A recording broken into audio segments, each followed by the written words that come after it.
live stream. It's not necessarily for the room. So I'll speak up for the room. Anyways, thank you everybody for coming tonight. We appreciate having you guys here, and we want to welcome Keith Hale. Let me just introduce him. He is this amazing real estate flipper. He's been at it for 20 plus years. He's done over 200 flips and he's killing it. So I'm grateful that he's here and he's going to share his knowledge with us. So Keith, come on down. All righty, let's do this. All right, here we go. We're at it again. Last time I was in here, I got COVID, so just not trying to scare anyone. We're just stating the facts. All right. Okay. Thank you. All right. How's everyone doing tonight? Good. Good. Good. Is this someone's water? Can I have this? Okay. I'm looking for water in the back of the room, but it wasn't there. But thanks for coming. I was here last time we did this. I wish Leo could be here. You know, prayers for Leo. Hope Leo has a speedy recovery. So real estate. So here we are, right? Here we are in a new market. Things have changed. You know, so my background. I started in the Bay Area. You guys familiar with Danville? Small town east of Oakland. Very small. Walnut Creek, Alamo, Danville, Pleasanton, San Ramon. Tri-Valley, we called it. So I started my career there. Played football at Monte Vista High School, went to San Diego State, got hurt, and decided that I wanted to try something different. My friend's dad, who was a very big guy at the time, still is, was a private money lender lending his own money out. He took me under his wing and taught me how to lend money, right? So I'm lending money to real estate investors, big guys, anyone from, you know, building one home to 100 homes, small developers, to large developers. The Limby family, who are the biggest developers in San Francisco, own 60% of the city for 45, 50 years. We're lending money to those guys. So I'm learning the business, learning how to you know, become a really good private money lender. In the meantime, I'm learning also the construction business because I'm on construction sites all day long. I'm spending all my time on construction sites. I'm watching how this is done. I'm learning from the best of the best guys that are in the business. So I start investing my capital. Once I start earning money from the loans, I start investing my money into deals myself. I start off on small deals, right? Start off in, you know, $75,000 short acre Pittsburgh homes, flat tops, you know, pitch the roof, knock down some walls, put some paint on the door, and sold them for about a $40,000 profit. Repeated that cycle a bunch of times until I could step up to the next level, which was, you know, down the street, Antioch, Brentwood, Discovery Bay. These homes now I'm buying them for $300,000, and I'm going, you know, putting $100,000 into them. I'm selling for $450,000, $500,000, right? And then, of course, like everyone else, I got really good at this, and then we had a hiccup in the marketplace, right? So that was interesting. You know, I lost a lot. You know, I made all this money. I was doing extremely well. I probably flipped at that point, call it 65, 75 homes, something like that. So I was moderately good at this. I wouldn't say I was great at this. And then we had a market change. I'm in the Bay Area. The dot-com boom came crashing down. And one day, literally the night before, I thought, oh, this is doing well. The next day, everything I had was to a halt. Right, so done. Lenders stopped lending, no more payments. The lenders I work with, World Savings, Washington Mutual, no, we're no longer funding. Don't call me. Everyone's phone's disconnected, and that's it. Right. So I attribute that to similar to what COVID felt like, right? Because it felt similar in the beginning days of COVID. Right. So here we are in a great real estate market, in my opinion. And then again, you know, in one day, you know, we're all shut down, we're sitting at home, and I'm thinking, wow, this really feels just like it did in 2008, 2009. So make a long story short, you know, I've been here on the coast for 15 plus years. I flipped 300 plus properties along the coast. I focus primarily between the of Newport, Huntington Beach. I've done, you know, a handful in Huntington, don't care for Huntington much. Newport Beach, Corona del Mar, Laguna Beach, the Peninsula. I do a lot of the Peninsula.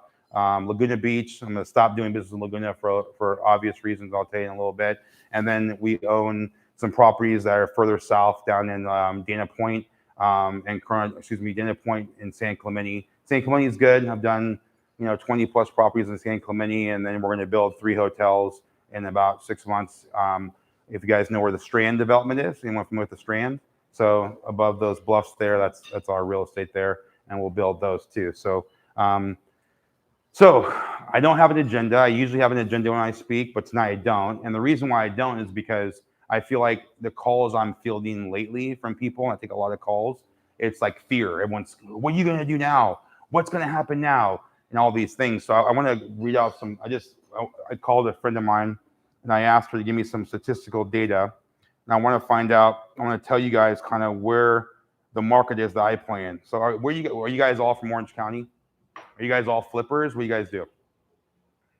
I'm a real estate agent. I'm actually from Pennsylvania. Oh, nice. What part of Pennsylvania? Lancaster County. Okay. I've been to Pennsylvania many times. How about you? What do you guys do? Lender, but looking to start doing deals. Lender, cool. Hard money or A paper? Or? Originally, like institutional A paper, Mhm. but like moving into private money and Nice. finance and all that. Good. Yeah, private money is interesting right now. If you'd asked me 5 months ago, 6 months ago, I could borrow money at 7.99, all day long. I mean, I had a plethora of private individual people plus, institutional lenders that would give me the money at that. Today, it's at 13%, right? So it's a little bit different. And we'll talk about that a little bit too. How about you guys? Realtor, nice. I realtors. I love realtors. Play my business. What about you? Financing. Nice. Landlording, a lot of Nice. Okay. long distance stuff. Okay. All right. Distance, 3 of us. Okay. All right. Same. You with him? Oh, no. I'm technically not really in the real estate game. My kind of is a little bit different, but I'm just here to kind of learn. Okay. Great. How about you? I'm landlord in the out of state. Okay. Yeah, passive buyer home. Out of state, huh? Yeah, out of state. What's wrong with this state? What's wrong with this state? Expensive. It is expensive, but it's also expensive. Well, okay. I'll give you that. I'll give you that. Yeah. Politics are an issue, but we can talk about that. You guys over here? Okay. Nice. Investor. Nice. Nice. Builder too? Okay. Nice. Looking for flips. All right. I like that. I got a lot of flips. So statistical data, real quick, this is my market. So I focus on the market I told you in. So this has changed dramatically from what it was just 3 months ago. So now we're in Costa Mesa. Costa Mesa has sold 32 properties in 4 months, which is very, very low. Average days on market's 46 days on market, which is not horrible. It's not bad for Costa Mesa. And the median price dropped down to $1.1 million. It was $1.35 million all of last year. Now it's $1.1 million. Is that bad news? I don't think so. Not yet, anyway. Corona del Mar, this is an area that I play in heavily. So this one I didn't like to see. There's 8 properties sold in the last 4 months, which is extremely low for Corona del Mar. The median price dropped down to $4.6 million, which is still a lot of money, but for Corona del Mar, it's not. And we've got 86 days on market, which sucks for me because I'm trying to sell a couple homes there right now. So it's not the best news. Laguna Beach, 10 properties sold in the last 4 months. Median price is down now to $2.8 million from $3.5 million.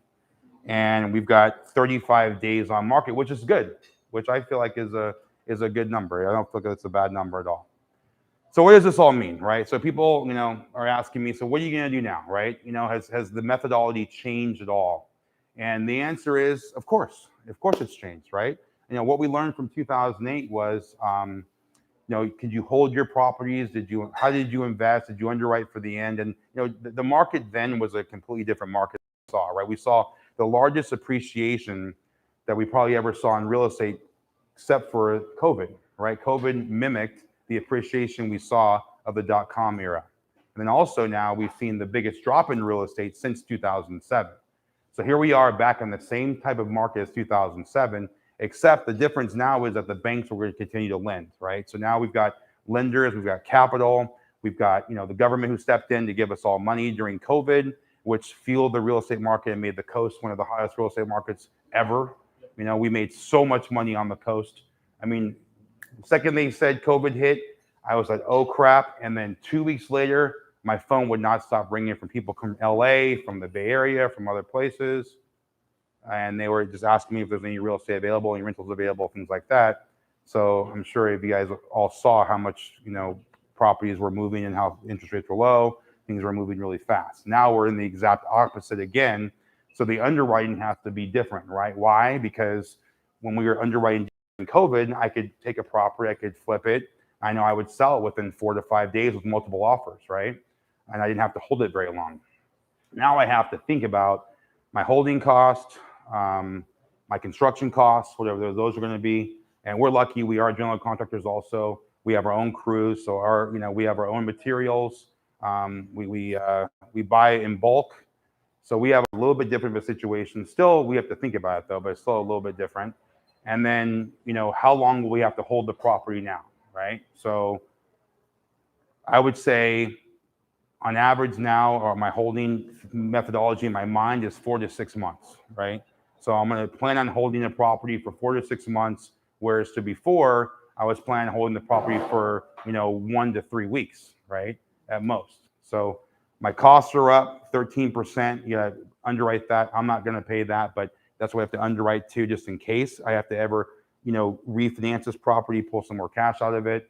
I have to underwrite now to a finish line that's, my average flip is probably 3 months in time for construction. My average build is probably, 10 months in construction. And so now I have to think about now, if it's 10 months, maybe I should slow it down. Maybe I should build this home in 13 or 14 months just because of the market, wait for the market to come back a little bit, kind of see the trend in what's happening. The flips, I got quick as possible, get in and out. That way we can get this property on the market and then, hold, because that's the longest part, right? The marketing time.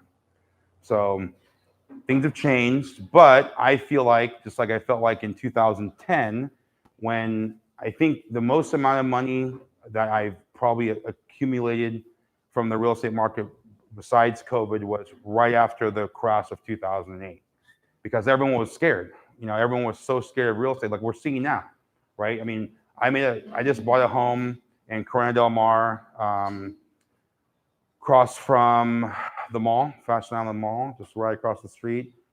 Has views, but I'd have to build up to have views. We do have plans on the property to knock it down and build a new home. Elected not to do that. It was on the market for 3.5.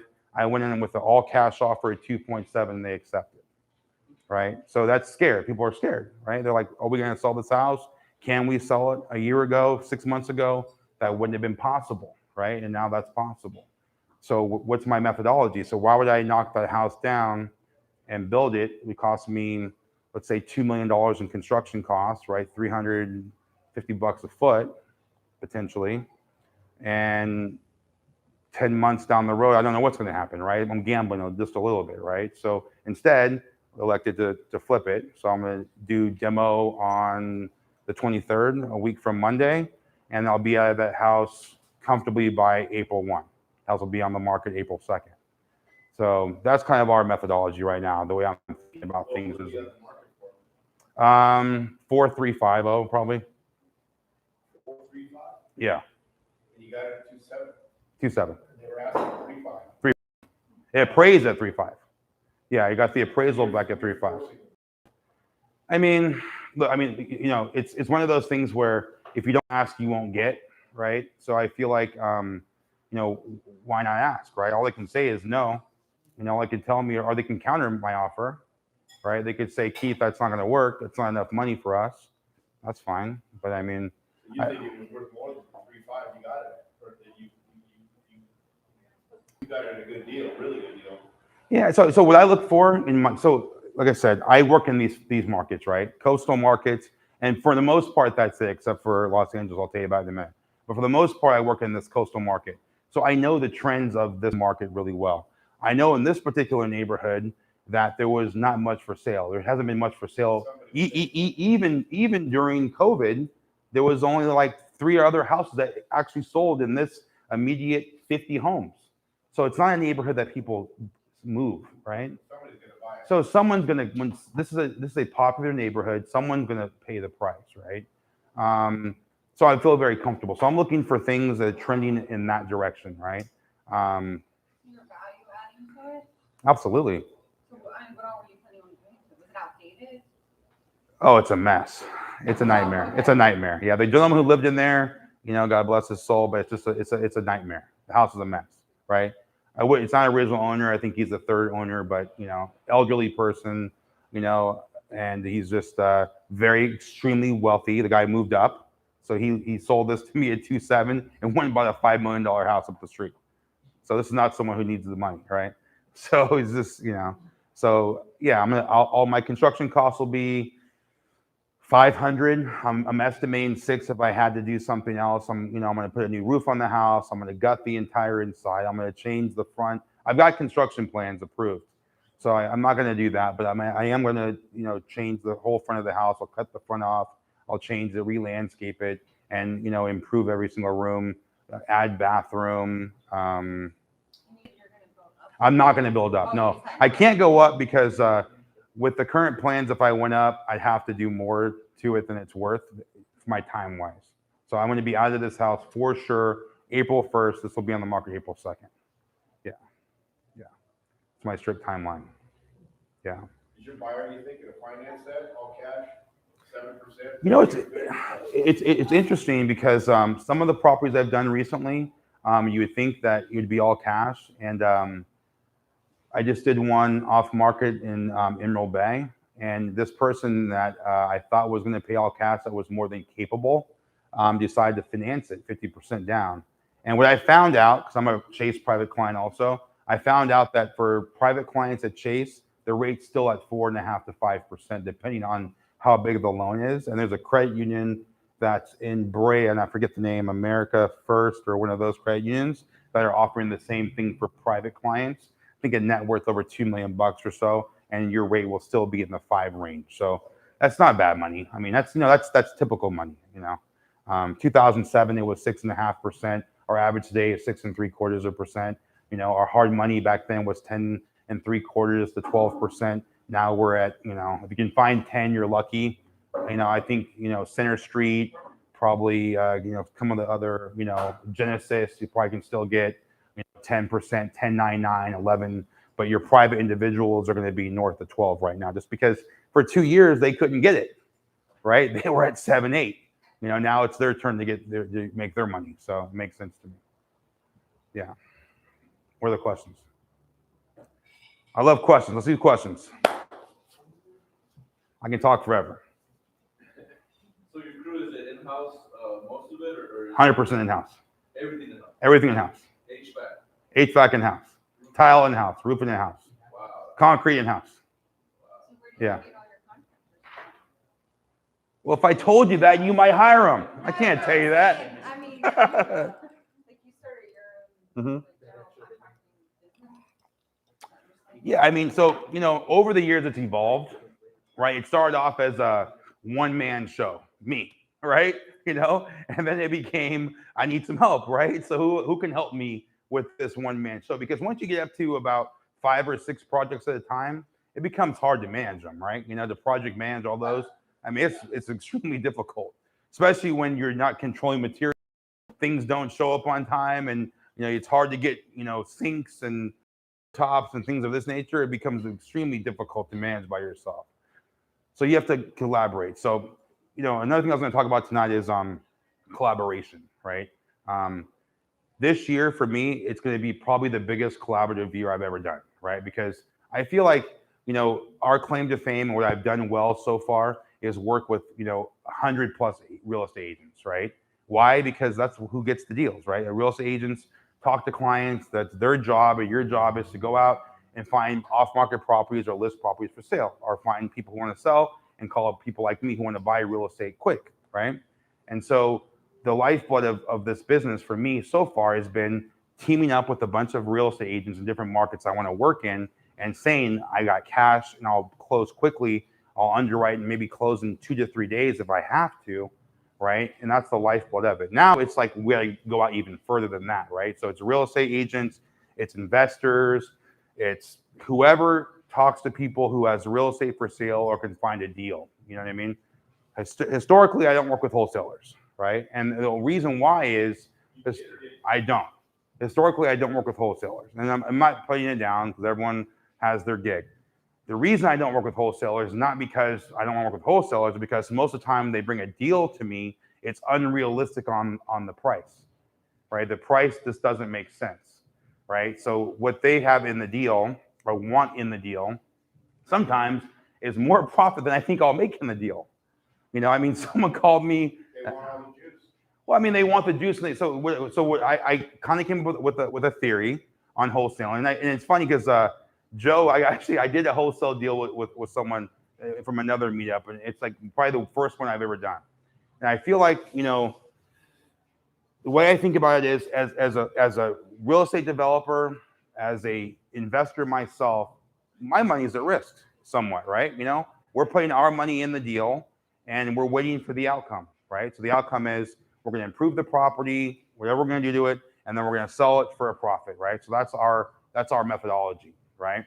So I told the wholesalers, look, if you want to play with me, which please, more than welcome, I want you, anything over $50,000 you want me to pay you up front, you got to put all of it back in the deal with me, right? If you're so sure, if you've done your homework and you believe this property is going to sell for 3 to 4, 2 million, whatever you're telling me the number is going to be,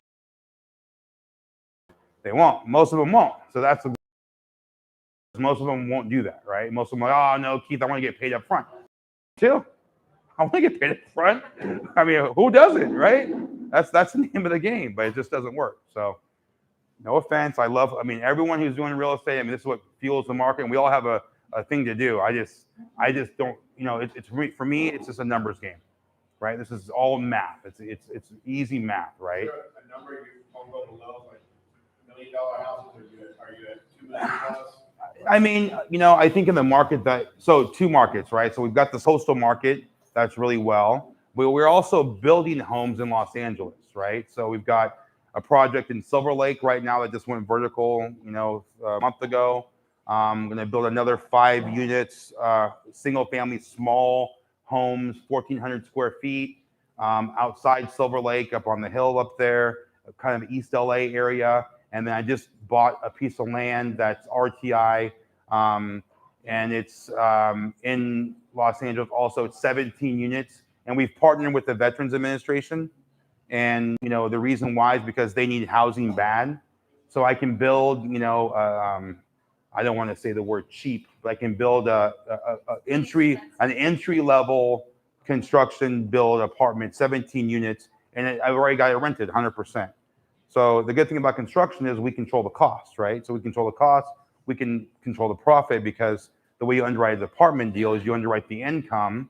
And if the income is X, then the building's worth X, right? It's pretty simple, right? So that's what we're looking for now. So this year, same methodology is last year, except for the underwriting will change somewhat. Looking at the end, looking at the cost of funds will be different if we're not paying cash.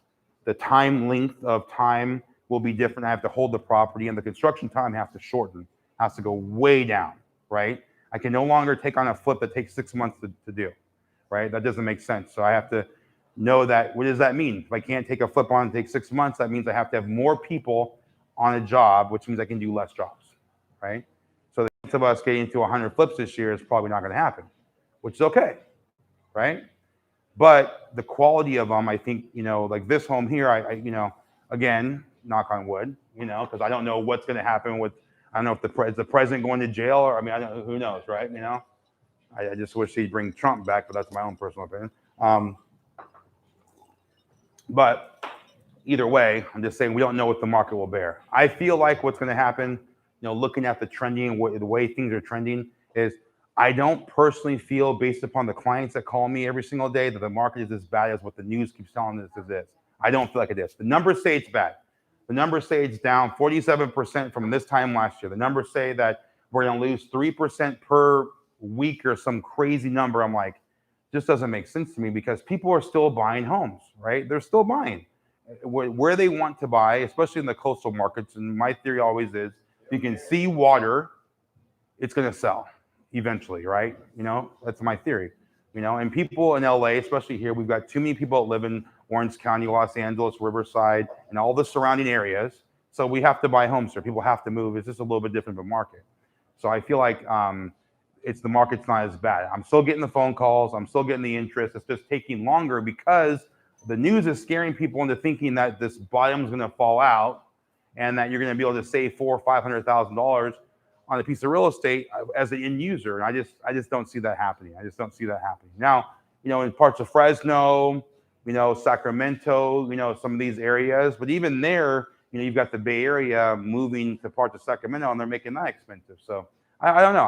I don't see things as bad. So I'm not as nervous as I was in 2008 because there's still capital, there's still jobs, and there's still a lot of, you know, moving and surrounding areas still happening. So I don't really feel as nervous as I did when 2008 hit. And again, from 2010 to 2020, I made a significant amount of capital that I look back on that and go, wow, that was like, you know, everyone was stopped doing this business. They thought I was nuts. And I'm like, well, you know, I mean, it's still happening. It's still tangible. This is a tangible building, right? Eventually, if I own this building, someone's going to purchase it. Just reality. Everyone doesn't go through hardships, right? All capital is not hard. You know what I mean? So, you know, my opinion is that BC, you have to be a lot smarter now. You know, we got to take time, right? You know, people would call me last year and say, I've got this, I'll buy it.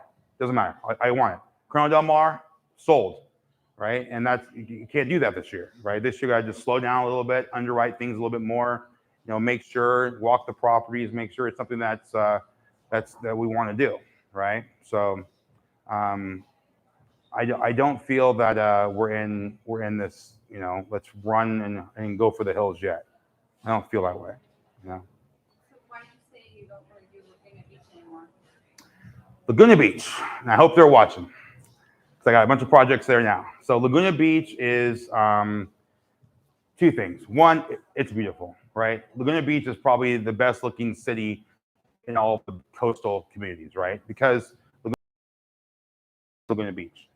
The problem with that is that the of Laguna Beach will keep Laguna Beach as an unevolved area. And that's what's happened, right? So now you've got a bunch of people and city officials that their job is to make it so we can't build. Their job is to make it so we can't rehab. And I've got 1, 2, 3 projects happening in Laguna Beach, and they're all different. I mean, literally, I pulled 5 plants out of the front yard, and I had a stop work order on my house, right, in Laguna Beach. So Laguna Beach is you have to really know what you're doing in Laguna Beach. It's very tough to get things done. I'm not saying I won't take a project on there because we have them there, but I just feel like, you know, Newport's way easier. We've got Dana Point, it's simple. We've got San Clemente is simple. And we've got, you know, like Huntington, which I don't do business much there, but it's much easier than doing business in Laguna Beach. So Laguna Beach. You don't like Huntington? No. Huntington's got their tall skinnies. Yeah. You know, I did. You go to the harbor, it's kind of like Corona Del Mar. You got Yeah. $5 million houses. Exactly. I live there, so I know. Yeah. I did one in Sunset Beach last year. Cool. That was great.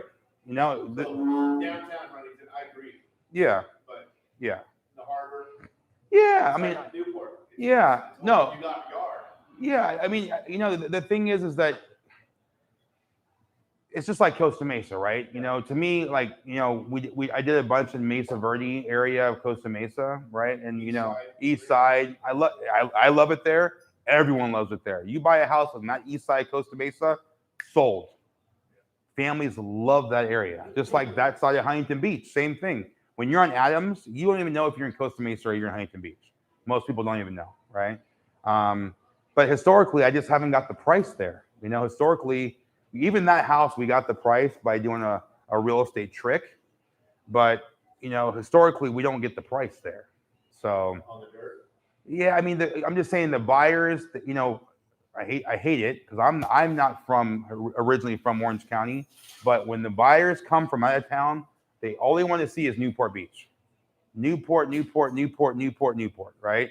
And Corona Del Mar, I mean, they just want to be in the Newport, you know. That's just their preference. You know what I mean? And at least the buyers that I deal with, right? And then Laguna's probably the next. Emerald Bay is by far the best area of all the coasts, probably all the coastlines from here to Florida. It's by far the most unique and the best. And then you've got, I think, which is up and coming, and we've been focusing a lot on Dana Point. That's next. Things continue to move further down the coast. And you've got San Clemente, which has always been great, but it's just changing. I went down there today to look at a lot to build some units there as well. So I think, Laguna, to answer your question, is just if you're an entry-level flipper, just stay out of Laguna.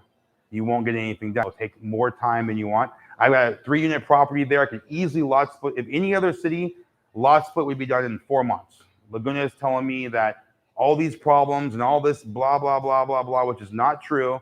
And it's going to take me over a year, which is not, it's not worth it. I'm not going to hold the property another year, at a high mortgage payment. So this doesn't make sense. Oh, yeah, I ran into a developer that has a property that he's had now for 4 years, and he finally just got approval to do what he wants to do with it. It takes a long time in Laguna Beach, I'm not saying don't do it. I'm just saying it takes a long time to do it. It's not simple. So I would say if you're new at this, I would not pick that area. That would not be the first place I would go to buy some real estate and flip it. That wouldn't be wise. Do you have a certain ARV rule, or is every city different, or is every deal different? Or how do you do that? Historically, I'm playing in the higher end properties, again, I'm thinking differently this year, right? And why? Because, why not? Things have changed, right? So, bought a house in Laguna for $2.1 million. The ARV in that's probably 3.2. Historically, I wouldn't have bought that house. I wouldn't have bought that. It's a smaller margin than I want to attain in most deals. However, it's a great house, Lower Bluebird Canyon. It's got some great bones. The person that bought it during COVID paid $1,850, $1,900 for it, something like that. And they gutted the entire house. Like, it looks like a brand new house, right? They did a good job. They were from Canada. They came down here. They got no permits, right? None, right? They gutted the entire, the entire house is gutted. They did an okay job with most of it. The deck feels like you're gonna fall through it. And the stairs that should be, this wide or this wide. And, it looks good. It looks really good, but it's not safe, right? So when Laguna and the neighbor, which they all tell, when the neighbor told, and this was completely done, and the husband, wife, and daughter are living in the house happily, they get a eviction notice from the city of Laguna Beach. They have to move out within 10 business days, or they will be moved out. And the next day they shut off the power, water, and made them have to move. So we bought the house, right? And people are like, you're stupid. Well, whatever, it's a great house. It really is a great house, right? And, it's just going to take me time. And it's been 6 months. And Laguna said, fix it. We put architectural plans before them within 3 weeks to fix everything in the house they asked to fix. I pulled out everything they asked me to pull out, deck, stairs, everything's pulled out, and it's still been 6 months just sitting there. So I go down there today, and it's just sitting, like literally it's just sitting. There's no reason they can't approve that, but they're just gonna let it sit there. So it's gonna be, probably June, July before I can, put that house back together and put it on the market, So it's an interesting place to work for sure. Yeah. I love Laguna Beach. I love it. I'm there every day. I love Laguna Beach, but it's not the best place to do this business in. How do you feel about commercial real estate? Love it. I love commercial real estate. Same rules apply, right? And especially now, I think even the rules are changing more. Macy's is closing half their stores. Nordstrom says they're going to go online and close a bunch of stores down, right? So, all these business models of retail versus warehouse and things. We have a building on Harbor in Santa Ana that we're going to turn in probably half of it to an Anytime Fitness, other half into, maybe a training facility for high school students, right? But yeah, I think commercial real estate's good in different segments. Apartments are probably your safest bet, overall, if you want that. I'm not keen on retail right now, just to go buy a retail shopping center. because I feel like, you know, those things are becoming obsolete, right? You know, but I wouldn't mind owning the buildings because I've seen a model, and I'm going to try and duplicate this model where someone took a ginormous warehouse building and they made it into housing, right? So they portioned it off into housing. I think Orange County would be okay with that. So I think I'm gonna take that on eventually. But yeah, I think commercial real estate overall, you think it's safer. I'm not so sure anymore. You know, I'm not so sure I would say it's safer, but I think certain segments of commercial real estate are still really good. So the hotels you said you're building? Yes. Are those you're gonna keep or you're gonna sell? One will keep, the other is going to be for sale. Yeah, these are large projects that started a decade ago. Oh, wow. Yeah. Is there a particular hotel chain that- There is, but I can't say yet. But you'll know. It will be flagged, and it will be a big deal for the city. But yeah, we have a project there. It's 92 keys. 50% of it's condotel. So condos, ocean front, 3.5 acres, ocean front, unobstructed views. Great, you know. So we'll sell the condos. It's a unique project because in this particular project, the condos will pay off the debt of the hotel. So it's in the Strand, you know, the Strand development. So the very top of the Strand. Yeah, and then we have another site as you're going into the Strand, and there's a fence there on PCH, and that's 52 rooms there, and that will be more like a Kempton brand, like something like that. Timeshare some of that? Can't timeshare it. They won't let me timeshare it. Yeah, not that one. That one is just a traditional hotel underwrite. Is this just yourself or a group or you syndicate? My business partner, myself. Yeah. And then we have, you know, the old Canyons restaurant. Yep. So we purchased that. Top of the hill? Yeah, we bought that. We bought that last year. You bought the restaurant? Yeah, we bought that last year, and we were going to do something crazy with it, which whatever I won't even say. But now it's entitled for a 100-room hotel, and so I'm looking to sell that. So Is that Cliff Valley at all, or? no, not there. No, not that one. I think the cliff next door is a little bit worse than that one.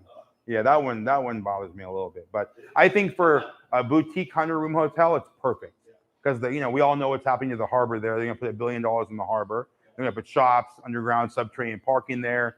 They're gonna put a lot of cool stuff there.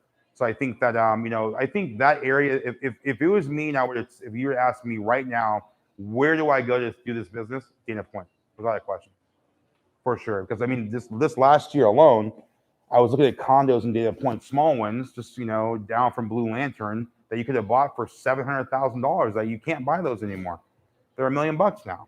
You know, that's huge. You know what I mean? And everyone, it's a very desirable area, and it's only getting better. So In the right spots in Dana Point or wherever you feel? I would buy anywhere in Dana Point. No? I would. No, I mean, I think anywhere in Dana Point. You would? Absolutely. Yeah, Full pop and then force the value? I think so. And just, okay. I think so. I mean, because I mean, again, you know, we've seen what's happened in Newport, and then it pushed into Laguna, right? And Laguna is now, you know, for a lot of people, it's untouchable.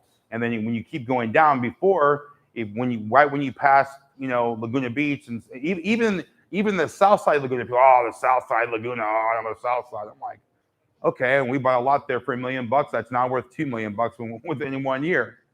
Okay, so it's like, you know, but you keep going. No one wanted to go down there before. What's wrong with Dana Point? I've never understood why people didn't like Dana Point, you know. But again, it's Newport. But if you look at the trends of families where they're moving, they're not living in Newport Beach. They're moving out. They're moving out further away, right? So I like Dana Point a lot. Yeah, we're gonna be focused on that a lot this year. It's a great area. Yeah. Okay, so how do you get deals? Like, do you have an in-house, like, Deal junkie. wholesaler? I know you don't like wholesalers, but like, how do you get your deals? Do you just have realtors who are always looking for you? Or? Yeah, that's a great question. It's a plethora of myself. You know, I look for deals all day. I mean, so I don't do anything else. This is it. This is my life, and this has been my life. I wake up at 6 a.m. and I look for deals, right? I manage our projects. I see what's for sale. I got a lot of stuff for sale that I want to sell this year that we need to sell. And so I'm talking to people all the time, right? This is just my life. It's just talking to people about real estate, right? And I have a lot of real estate agents that historically know that we will purchase a property within days of you bringing it to me, right? You bring a property in the right neighborhood, and we're going to buy it.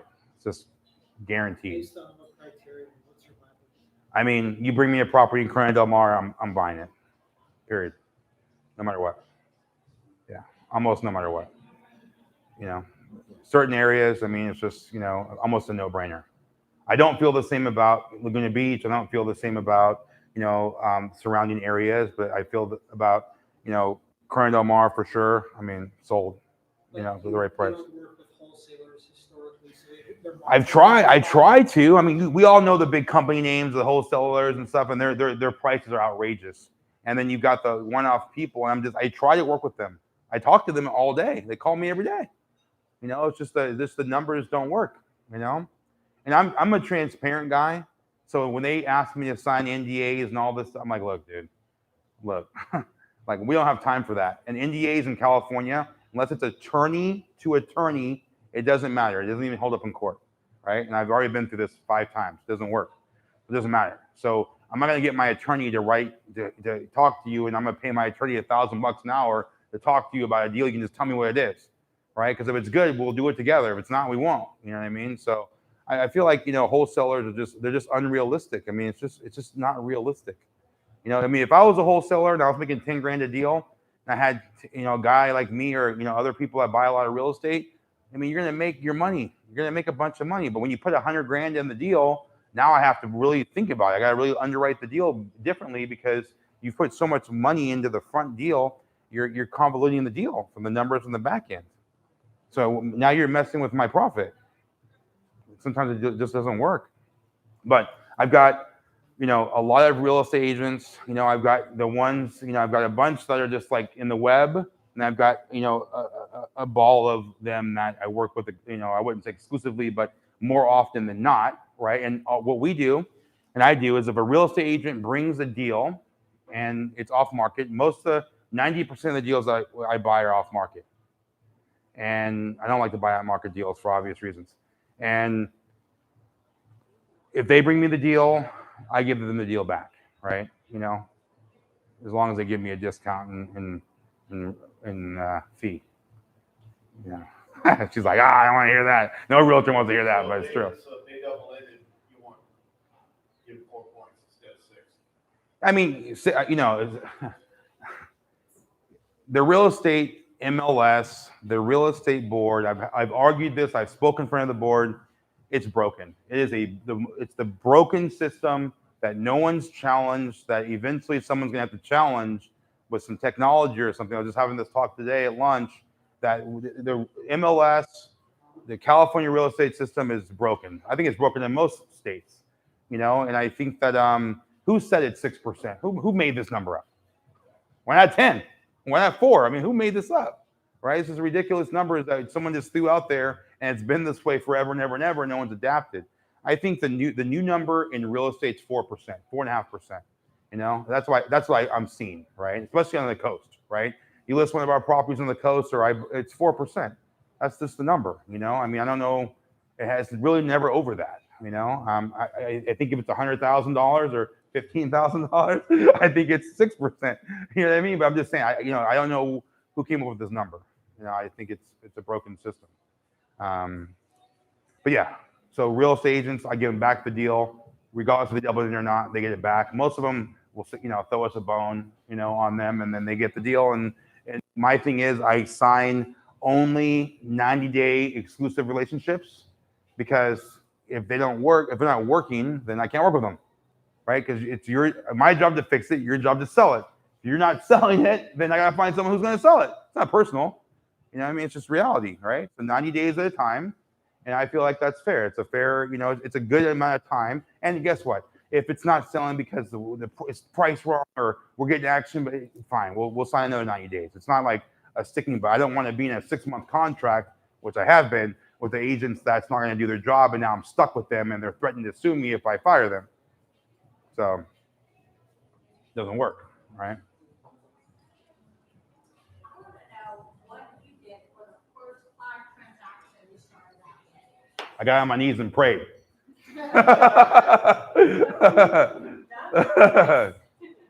Honestly, I was fortunate enough to, you know, everyone has a story, right? You know, and I don't want to sound like, you know, I know it all because I don't. And I work with a lot of intelligent people. I meet people every day. I learn from everyone. You know, I try to take everything in that people tell me and take it to heart, right? Because no one knows everything. But I was very fortunate early on to work with a guy that was extremely good at this, right? He was a private money lender in the 90s that was making, you know, $4 to $5 million a year in personal income, you know, and this guy was extremely good at this. And he took me under his wing and taught me every single thing he knew about lending and about buying and selling real estate. You know what I mean? So when I went into it, I already had a different thought process because I'm learning from someone who does this all day long and they're very, very, very good at it, right? And the other thing is I was making $100,000 a month. Okay, so you know, when I was investing $40,000, it wasn't as scary for me as it would have been if I was making, you know, $100,000 a year. It wasn't as scary for me, right? I was young. I was making a crap ton of money. I was investing $40,000 at a time maximum, so I wasn't that nervous. You know what I mean? Because I was prepared to lose it. Basically, is what I'm saying to you, right? I didn't know what the outcome was going to be, and just so happened that, you know, I hate to say it, but the 90s were, you know, the 80s were incredible times, right? High interest rates were incredible times, and the 90s were the best times. I'm 46 years old. I just happened to start this in the best era that you could have started this business in. You know what I mean? It was the 90s. My friends decided to stay in college and be doctors and lawyers and crap. I decided to say, forget college. I'm going to do this. You know what I mean? And so during the time periods when I should have been in college and not doing this, I was doing this. And at 28 years old, I retired for the first time. I had made so much money. I was making so much money. My son was born. I wanted to just relax a little bit and not work for a little bit, you know? So we all have a story. So to answer your question, I wasn't that nervous, and I was buying homes that were, Shore Acres would be the equivalent of Compton. You know what I mean? So, it's Compton, right? Just a different version of Compton, but it's the same type of demographic, same type of area. You know, I was more worried to go to the house than I was to invest in the house. You know what I mean? You know, but I quickly realized that when you help people, and I've done deals in Compton, and I say this honestly, it's like when you go there and you're helping people, they will watch out for you. Even if you don't belong there. It's a whole different feel. You know what I mean? Because you're helping people, right? And that's the whole thing, is we're here to provide a service, and it's like people are like, oh, this business is about making so much money. No, this business is about getting families in beautiful homes for long term and driving by and realizing, like, wow, when you see kids playing in the yards and stuff, like, wow, I created that opportunity for someone to enjoy this house and put down roots and live here for life, right? That's pretty cool. And that's what I do this for. Yes, I think anything in real estate makes a lot of money, I feel like, but I feel like, the upside of it's more about the emotional connection you make with families. And, I've met all sorts of people doing this. I've met high-end, crazy people. I've met low-end people. I've met people I would never imagine meeting because, we don't know who anyone is. They're just people until they start talking, right? I've met the president of Broadcom. I've met .com billionaire kids. It's a pretty cool business, right?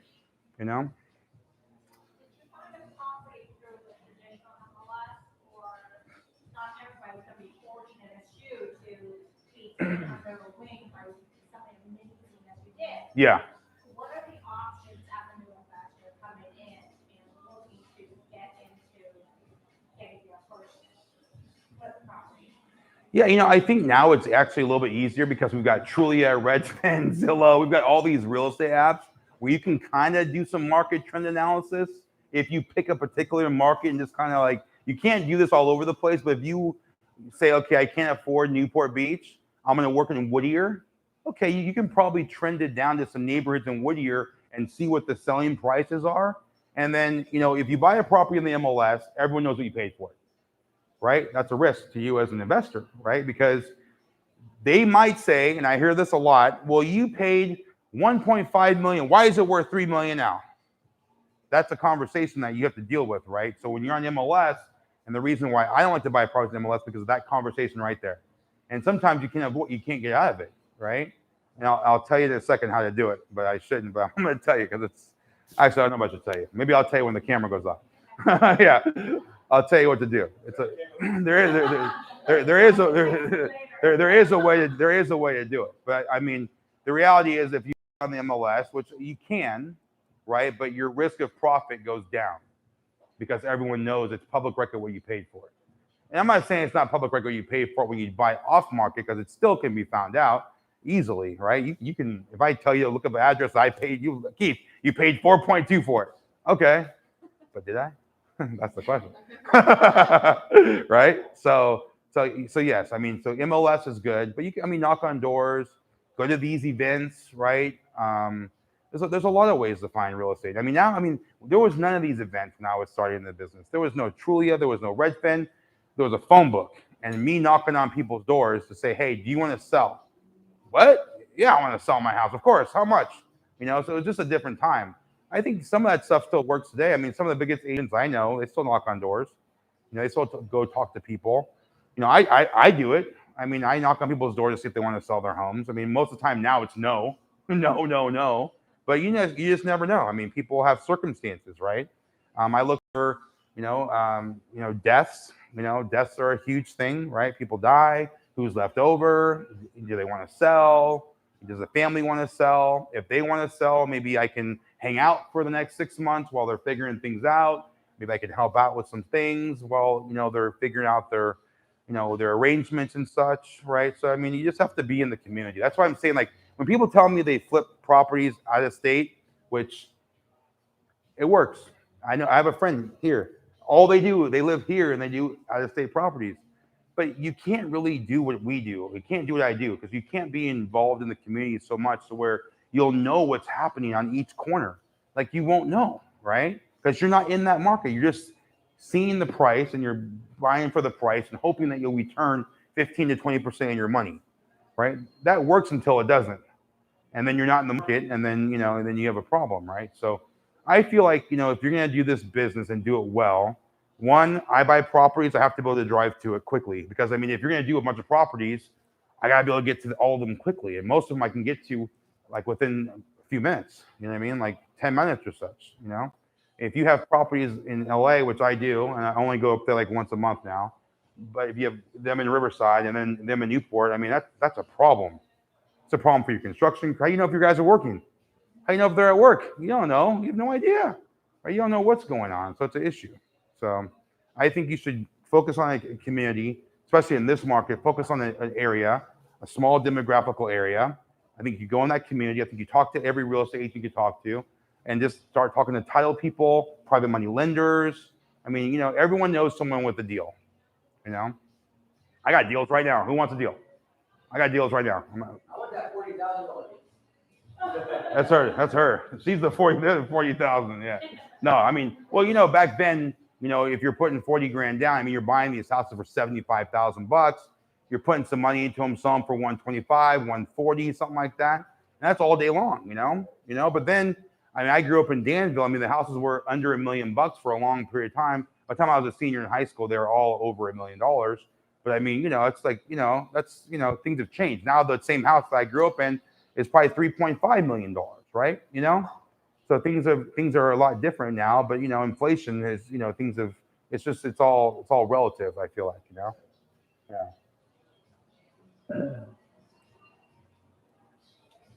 What else do you want to know? So this year, cash flow, right? So you got to find deals that create cash flow, right? Cash flow is important in down markets, right? You want to make sure that if you're working or not, you're going to get a check, right? So I'm looking at deals outside of Newport Beach if they create cash flow.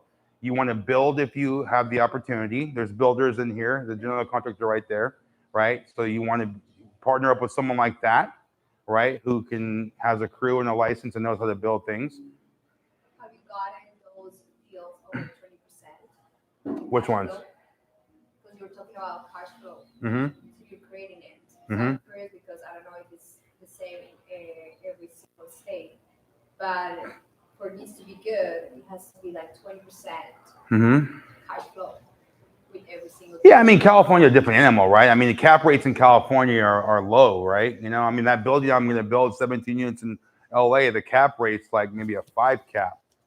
You know, I mean, it's different cap rate, but it's very stable. You know what I mean? So it just depends. I mean, you know, you can underwrite a deal in Las Vegas, and you can easily find a 10 to 12%, you know, cap rate in Las Vegas, but then you're going to be a slumlord and dealing with all of that stuff. So, I mean, it just depends. I mean, you know, for me, I look like a stabilization, you know, and then kind of value add to the property. You know, I'm looking at a property right now, a horse ranch in Temecula, right? I negotiate some incredible terms with my team on, and this is a property that we can, you know, it's got a bunch of acreage.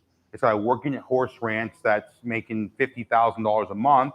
You know, net is not that great. It's only like 17,000 a month, but the upside is I can rent this 5,000 square foot house out, Airbnb, and I took that 17,000 and I'm up another $10,000 for sure. And then I can build tiny home hotels on the property, right? And my cost to do that, if I build them, I can build them for $40,000, $50,000, right? So I can build 10 of those easily, and I can start renting those out. So there's value add here I can do, but I have to have the land to do it, right? So it's hard to find that much land in the coast to do things like that, right? So you want to do deals with cash flow. You want to build if you can, which that's hard. It's very hard. So if you don't know how to be a builder, that's fine. You can invest in deals with other people that build homes. And you know, you just have to kind of watch. If you're gonna flip, I would say be very selective on what you're buying. Just because someone told you it's a deal doesn't make it a deal, right? The numbers make it a deal.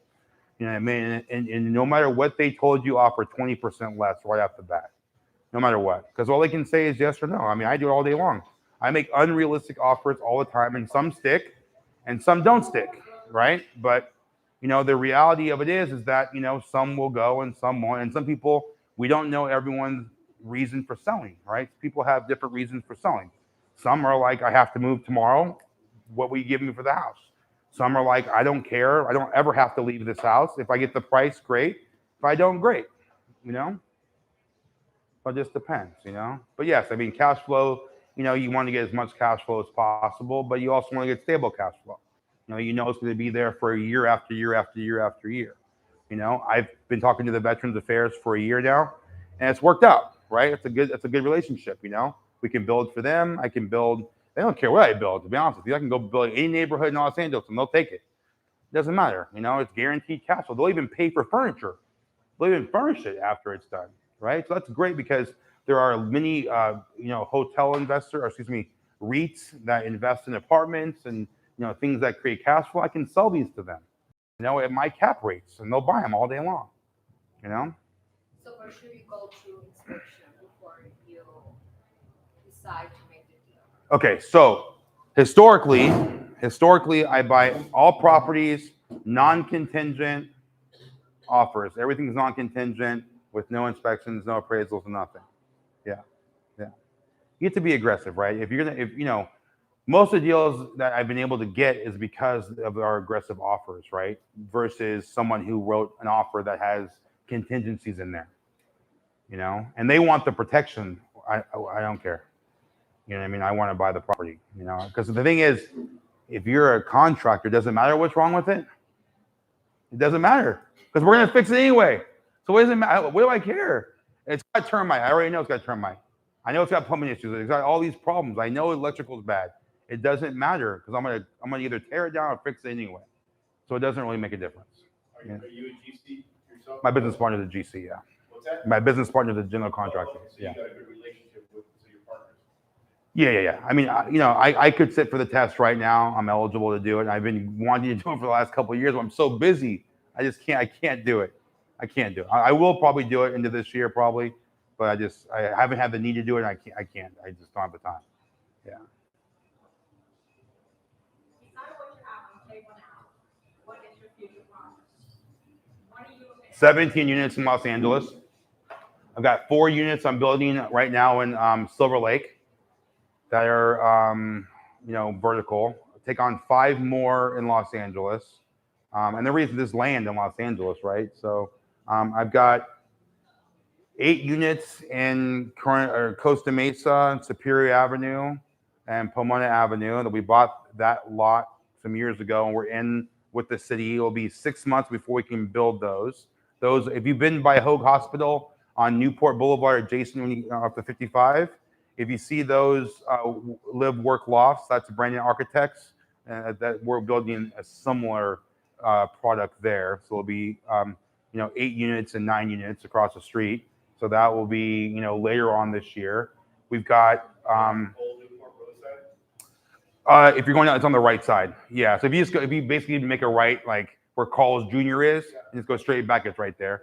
And then I've got several homes right now in Corona Del Mar that are ready to be built, right? Like ocean views, bigger ticket stuff that we will for sure will build a new home there. $4 or $5 million construction costs. $17 million end results, things like that. Maybe a $17 million house. Yeah. Oh, cool. So those type of things are sitting right now empty because it takes a lot of capital to build stuff like that and a lot of holding power. So it's not the best time to do that right now, but eventually that will be the plan to build those this year also.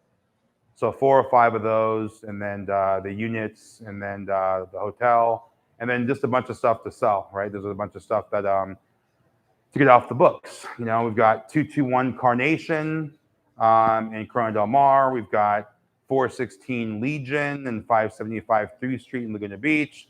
I've got 1275 Dunning Avenue in Laguna Beach. I've got 307 Fernando Street, Newport Beach in the Peninsula, and 1915 Chubasco in Corona Del Mar. And these properties range from the 3 units in Laguna for 4.250, which I discounted a little bit, appraised for 4.4. The property on Carnation, it's really a condo, but it has the best view of the entire peninsula unobstructed. That's 8.5 million. I mean, give or take, make an offer. And then Chubasco, again, we're at 6.2, but I mean 5.9 probably is the realistic number right now in this market. And then down on the peninsula, 307 Fernando Street's a cottage, 3-bedroom, 2-bath. We added a bedroom and a bathroom upstairs. That's 1,400 and something square feet, and we listed it for 2,950. That will probably sell for 2.7. Realistically, bought that right. So that's what we're working on. And looking for more. Just closed on one today. Looking at another one tomorrow. Just whatever comes up. Yeah. Joshua Tree. Maybe I'm now Joshua Tree. I don't know. She's like, they are my market. I don't know. I might become the next Joshua Tree investor. Yeah. But I'm Keith Hale. I'm Cali Flips. My website's califlips.com. You guys can call me, text me. I talk to everybody. I mean, if you need help, call me. If you want to invest in a deal, I've got plenty of things you can invest in alongside of us. If our money's in, you should put your money in. That's the way I look at it. And we do things like that. If you want to see some of the projects, welcome. Just check them out. We've got lock boxes on everything that we do. More than happy to let you, walk in and see, what it looks like now. Let's collaborate however we can. Yeah. Yeah. Thanks for having me. Hopefully I didn't get COVID this time. Hopefully not COVID this time now. I think I came here with COVID last time. I feel like I probably did. I don't know. But either way I get so. I don't got it now though. I've already had COVID twice and the flu. So I feel like I'm immune. Like no more. No more. Yeah. Good diet program. Yeah, exactly. Yeah, it is. I lost 15 pounds the first time. Second time I lost